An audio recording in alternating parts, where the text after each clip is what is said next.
ശരീരം കൊണ്ടും ഒരു വ്യത്യാസമില്ല. ശരീരം മൃഗങ്ങളെയൊക്കെ പോക്ക നമ്മള്. ഡോക്ടർ വേദിയിൽ ഇരിക്കുമ്പോൾ ഞങ്ങൾക്ക് പറയാൻ പേടിയുണ്ട്, എന്നാലും ഞാൻ പറയട്ടെ. എലിപ്പനി വന്നിട്ട് എത്ര മനുഷ്യന്മാർ ചത്ത്? ഒറ്റ എലിയത്തിന് എലിപ്പനി വന്നിട്ട് ഇല്ല അല്ലേ? നമ്മളാ ചാകുന്ന. നിപ്പ വന്നിട്ട് ബബാലിയാന്നില്ല, നമ്മളാ ചാകുന്ന. രാവിലെയും രാത്രിയും പല്ല് വെച്ചിട്ട് നമുക്ക് പല്ല് വേണ വരുന്നില്ലേ? എന്നാ ഇത് വരെ ഏതോ നായോ പൂച്ചയോ പശുവോ പല്ല് വെച്ചിനാ. എന്നിട്ട് ഏതോ ബൈക്ക് പല്ല് വേനായിട്ട് ദന്ത ഡോക്ടറെ കാണിക്കാൻ പോകാണ്ടിരാ. നല്ല പല്ല് അതിന്റെ അല്ലേ?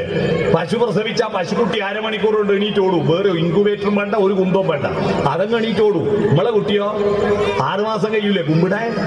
അങ്ങനെ വാടി പോകുമ്പോ 3 വയസ്സാവില്ലേ അല്ലേ?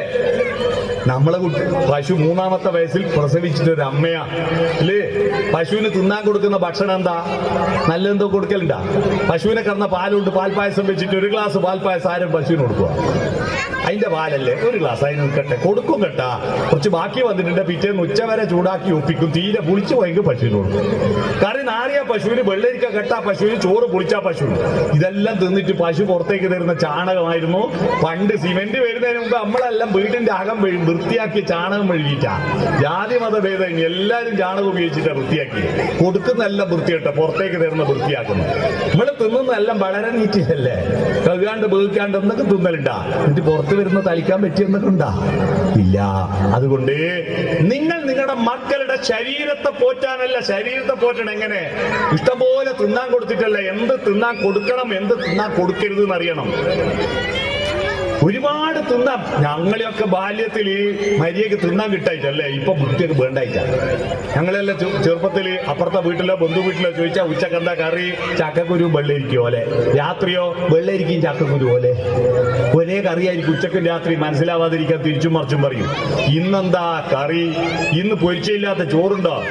ഞാൻ പാനൂർ സ്കൂളിൽ കടങ്കഥ ശില്പശാലക്ക് പോയപ്പോ ഒരു ചെക്കൻ എന്നോട് ചോദിച്ച കടങ്കഥ കേൾക്കണോ? വേണോന്നുണ്ടായിട്ട് വേണ്ടാന്ന് പറയുന്ന സാധനം എന്താന്ന് ഞാൻ ചോദിച്ചു. എന്താ എനിക്ക് മനസ്സിലായില്ല. അധികാർക്കും വേണമെന്നുണ്ടോ, പക്ഷെ വേണ്ടാന്നേ പറയൂ. എന്താ അത്? ഞാൻ തോറ്റുപോയി. ഓൻ പറഞ്ഞു, എണീറ്റ് എന്നിട്ട് പറഞ്ഞു, ഹോട്ടലിലെ പൊരിച്ച മീൻ. എന്താ മുമ്പ് കൊണ്ടുവന്ന എല്ലാവർക്കും വേണമെന്നുണ്ടാവും, പൈസ ആലോചിച്ചിട്ട് അധികാരം വേണ്ടെന്നാ പറയാ. മനസ്സിലായോ? അപ്പൊ ഞാൻ പറഞ്ഞു വന്നത്, ഇത് പൊരിച്ചവും കരിച്ചവും മീനെല്ലാം തിന്നുന്നത്, അത് തിന്നത് കൊണ്ട് മാത്രം കുട്ടികൾ നന്നാവില്ല. നിങ്ങളുടെ കുട്ടിക്ക് നല്ല ആരോഗ്യമുണ്ടോ എന്ന് എങ്ങനെയാ ടെസ്റ്റ് ചെയ്യാ? തൂക്കം നോക്കിയിട്ടല്ല. നല്ല ആരോഗ്യമുണ്ടോ സ്കാൻ ചെയ്യണ്ട. ടോയ്ലറ്റ് പോയാൽ നല്ല സുഖമായിട്ട് പോകുന്നുണ്ടെങ്കിൽ, ഇന്നോവ കാർ കയറിയ പോലെ സംഭവം പോകുന്നുണ്ടെങ്കിൽ നല്ല ആരോഗ്യമാണ്. ഇപ്പൊ കുട്ടികൾ താറിടാത്ത റോഡ് മേലെ ജീപ്പ് കയറ്റുന്നുണ്ടാ, പക്ഷി കീറിട്ടിട്ട്. അതുപോലെയാണ് ടോയ്ലറ്റ് പോകുന്നത്. മല്ല് പിടിക്കുക. അവർക്ക് ആരോഗ്യം പോക്ക. കാരണം അവർക്ക് കൊടുക്കേണ്ട ഭക്ഷണം 100 ഗ്രാം ഇറച്ചി കൊടുക്കുമ്പോ ഉമ്മമാരെ 200 ഗ്രാം പച്ചക്കറിയും തിന്നണം കുട്ടികൾ. ഇല്ല, അവരുടെ ശരീരം ആരോഗ്യം